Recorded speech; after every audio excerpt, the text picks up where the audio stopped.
ஆமா, இந்த வண்டியில ஏத்த பக்கத்து வீட்டு வண்டியில ஏத்த முடியும், பக்கத்து வீட்டு வண்டியில ஏத்த முடியும். 1000 பிள்ளைங்க ஏறுதுங்க. எதுக்கு வண்டி எடுக்கிறீங்க நீங்க? வண்டி எதுக்கு எடுக்கிறீங்க?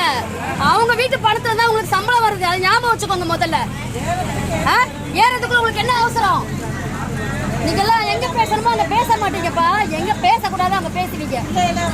உன் கூட படிக்கிற ஒருத்தன் ஏறல இல்ல, உனக்கு ஒரு ரோஷம் வரணும்ல.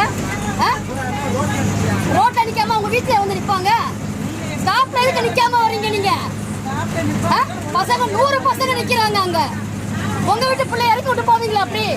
உங்க வீட்டு பிள்ளை இறக்கி விட்டு வருவீங்களா இப்படி? உங்க வீட்டு பையன் என்ன வருவீங்களா இப்படி?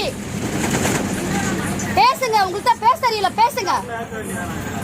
பசங்க ஓடி வரானுங்க, அப்படியே போயிட்டு இருக்கீங்க நீங்க. நீங்க வந்தா போதும் நினைக்கிறீங்கப்பா. உன் கூட படிக்கிற பையன் தெருவில் நினைக்கிறாங்க. நீ தான் பேசணும், அதுக்கு நான் பேச முடியாது. நம்ம காசு தான் ஓடுது இந்த வண்டி, அதை ஞாபகம் வச்சுக்கோ. முதல்ல நீ கண்டக்டர் கூப்பிடறனா ஒருத்தன் போனவன் தான் வரமாட்டாப்ல. நான் வரேன் அங்க. புரியுதா?